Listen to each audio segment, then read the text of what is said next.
we're good. Hey guys, we're at Buy Games and Stuff. Digging for gold. We're digging for gold. I know, of course, Sam. Sam, when you're older and you get to play these games, you're gonna think he will appreciate it. Thank your Uncle Jeffrey for digging all this junk. Yeah. So literally, we are just moving garbage around so we can get to these things. So here's an I don't old need to move this pinball machine. mechanical pinball here. Just kind of moving it out of the way. Exactly cool. Just missing lots of stuff. There's a ball right there. This one has a ball that goes back and forth in here. Oh, nice.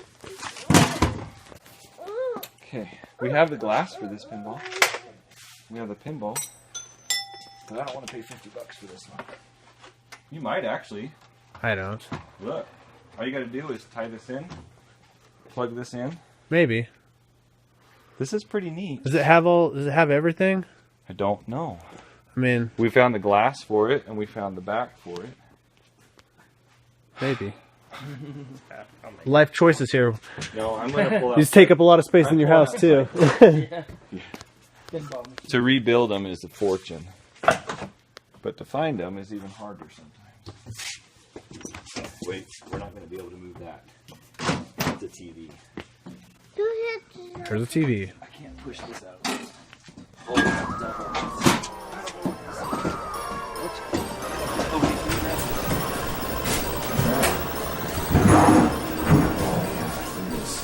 Scratch one.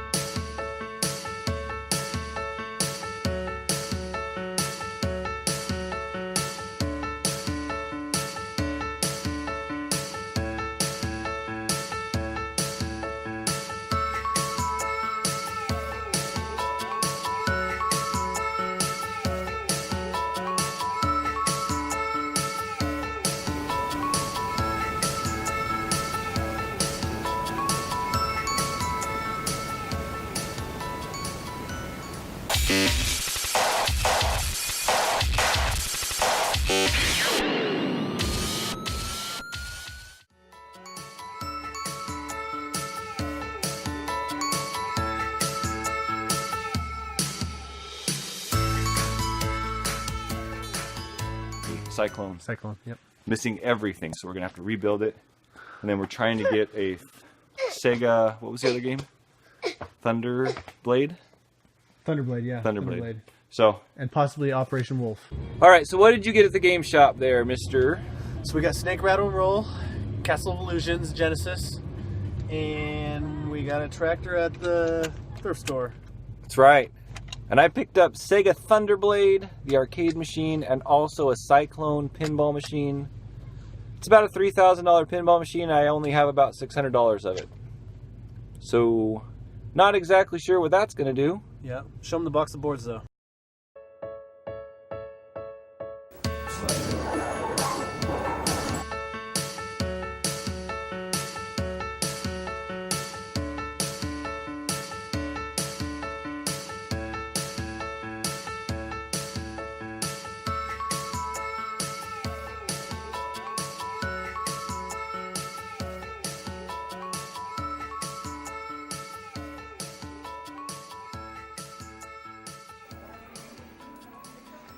Hey, I hope you enjoyed that video. That actually took place over the period of a couple weeks. We had found this warehouse and we had to take a couple trips, and it was about 2.5 hours from my house, almost 3 hours. So one of the days my daughter and I went down, we picked up the F-14, and we also picked up the Centipede cabinet that was converted to a Data East gated Doom.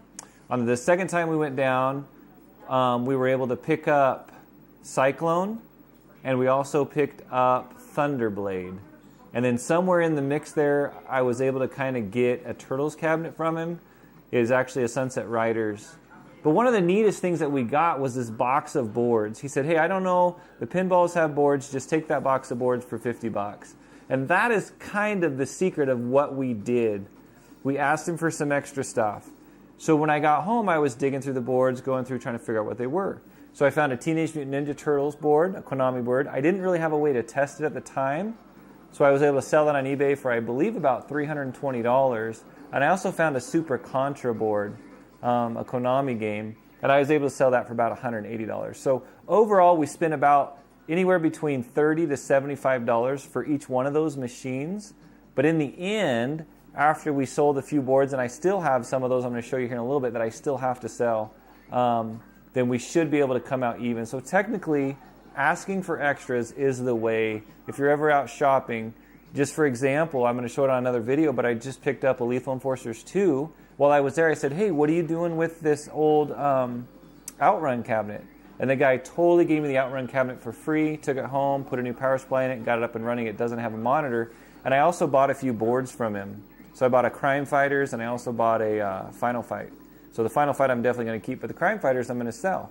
So one of the ways that you can get these arcade games for free is by taking the time to ask for extras and then doing your due diligence and selling these boards. There are people out there who want them. You can't keep everything you get and still try to come out some way even on this.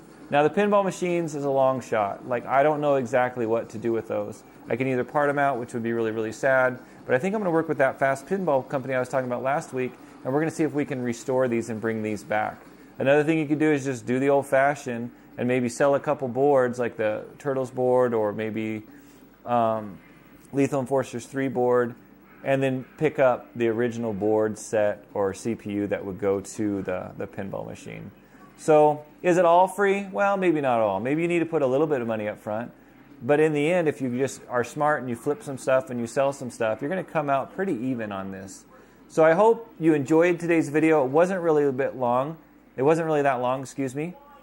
And from here on, now what we're going to do is we're just going to go ahead and look at each one of these machines individually, try to get each one of them up and running to the best of our ability. I do warn you that I don't have a lot of CRT monitors, so temporarily I'm going to teach you guys how to put a flat screen in an arcade machine, a computer monitor, and that will allow you to be able to at least use the machine until you get a CRT monitor. So there's a couple things. You can put a flat LCD screen in, or you can just put a CRT computer monitor in, if you can find a 20-inch. So there's different ways that we can do this using some different boards and stuff. So hopefully you guys will join us next week as we do that. I think we're going to go ahead and look at that Gate of Doom board, and let's see if we can get that Final Fight in there and get that up and running. So anyways, I hope you guys enjoyed today's episode. I did promise you that I was going to do a box opening, and so we're going to go ahead and look at that now.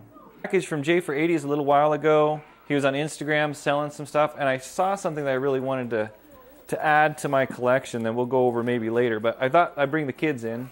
Oop, watch out. I don't want to hurt you. Thought I would bring the kids in to help me with this. All right, let's see if we can get into this now. Oh my goodness. Super tape. All right. You think you can get in there now? Let's see if we can get up here a little higher and see what's in here. What are you guys finding in there? I was going to save this for my birthday, but I thought I'd open it with you guys. It's big, whatever it is. What is it? You're getting to it. It's giant. It's a giant transformer. All right, let me see, make sure we don't break him here. What do we got going on here? What is that?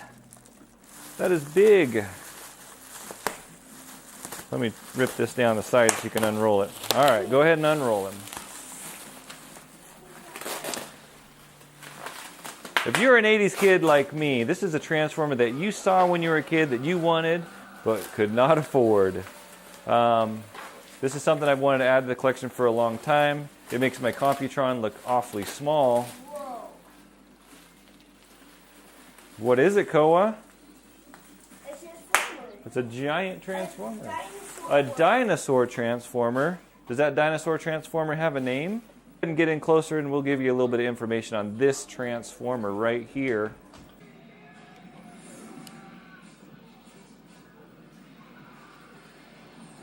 I mean, yes, I did have to pay a little bit to get it to me, but it wasn't outlandishly priced. So if you guys check out J for 80s on Instagram, sometimes he has awesome stuff like this for sale. This is an assault base. His motto, total victory requires total destruction. He doesn't stop blasting until he's hip deep in smoke rubble, completely without mercy. The most lethal fighting machine devised by the Decepticons. Now in dinosaur mode, he can jump 20 miles with rocket backpacks, shoots heat-seeking plasma bombs from mouth, in mind-controlling hypnobeam from optical sensors. And as a city, he has a landing and repair bays, communication centers, and rotary scanners. In the mobile station mode, he has laser cannons, rotating blasters, and destructo beams, and dual photon launchers. I mean, who does not want a transformer with destructo beams? You